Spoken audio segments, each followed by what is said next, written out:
আসসালামু আলাইকুম গাইজ, সবাই কেমন আছেন? আশা করি সকলেই ভালো আছেন। বিদেশের মাটিতে তিন ধরনের ব্যবসা আছে। এই তিন ধরনের ব্যবসা যদি করা যায় তাহলে খুব দ্রুত কোটিপতি এবং লাখপতি এবং বড়লোক হওয়া যায়। তাদের মধ্যে যে তিনটি ব্যবসার কথা আমি বললাম, তার মধ্যে প্রথম যে ব্যবসাটা সেটা হচ্ছে আদম ব্যবসা, অর্থাৎ দেশের থেকে ভুল ভাল বুঝিয়ে বিদেশের মাটিতে লোক আনা। তাতে লোক আনার পরে কাজ পাক আর না পাক সেটা দেখার বিষয় না, শুধু তার কাজটা হচ্ছে দেশ থেকে লোকগুলো আনা। এই গেল প্রথম স্টেপ। দ্বিতীয় যে কাজ বা দ্বিতীয় যে ব্যবসা সেটা হচ্ছে, ধরেন মালয়েশিয়াতে আপনার এক বসের সাথে খুব ভালো সম্পর্ক আছে। সেই বস আপনাকে কাজ কন্ট্রাক্টে দিল যে মাথা প্রতি 100 টাকা, কিন্তু আপনি এখানকার লোকজনদেরকে দিবেন 50 টাকা 60 টাকা, জাস্ট মানে ওখান থেকে দেখা যাচ্ছে 40 টাকা 60 টাকা ইনকাম প্রতি মাথা পিছু।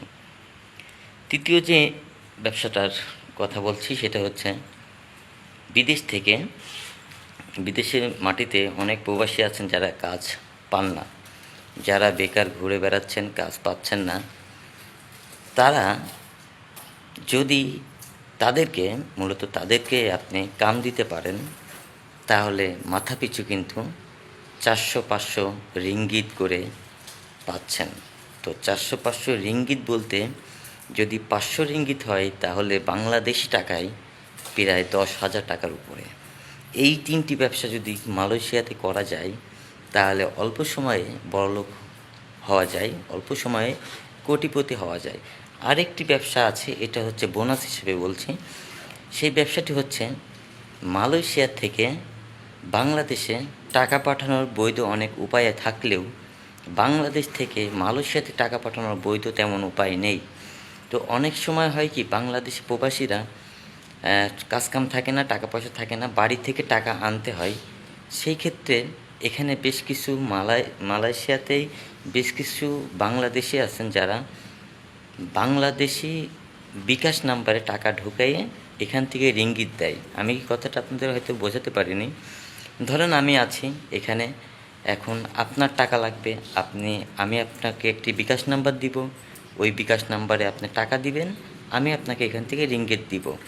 সো এই ব্যবসাটাও কিন্তু অনেক মোস্ট পপুলার একটি ব্যবসা। তো এই ব্যবসাটি বললাম বোনাস হিসেবে। আর বাকি যে তিনটার কথা আগে বললাম, এই তিনটা ব্যবসা কিন্তু দুর্দান্ত একটি কম পুঁজিতে, অল্প পুঁজিতে, বিনা পুঁজির ব্যবসা, এবং এই ব্যবসাতে অল্পতেই আপনি কোটিপতি হয়ে যেতে পারেন। ধন্যবাদ সবাইকে এতক্ষণ ধরে যারা আমার ভিডিওটি দেখলেন। আশা করি যদি ভিডিওটি ভালো লাগে অবশ্যই একটি লাইক কমেন্ট শেয়ার করবেন, আর যদি ভালো না লাগে তাহলে স্কিপ করে চলে যাবেন। আর আমার পাশে যে রুমটি দেখছেন, আমি যে রুমে দাঁড়িয়ে ভিডিও শ্যুট করতেছি, এই রুমে প্রায় 60 জন প্রবাসী রাত্রি যাপন করে। সো বিদেশিদের রুম এমনই হয়, দেখে আসলে লজ্জা পাওয়ার কিছু নাই বা কোনো খারাপ মন্তব্য করারও কিছু নাই। এটা দেশ না যে এটা শ্বশুর বাড়ি না, এটা নিজের বাড়ি না, এটা বিদেশ। এখানকার পরিবেশ এমনটাই হয়, এটাই স্বাভাবিক। ভালো থাকবেন সবাই, সুস্থ থাকবেন। দেখা হবে, কথা হবে নেক্সট কোনো টপিক নিয়ে। সেই পর্যন্ত সকলে ভালো থাকবেন। আমি হাসান বিদায় নিচ্ছি আজকের ভিডিও থেকে। দেখা হবে, কথা হবে নতুন একটি সময়। আল্লাহ হাফেজ, বাই বাই, টাটা।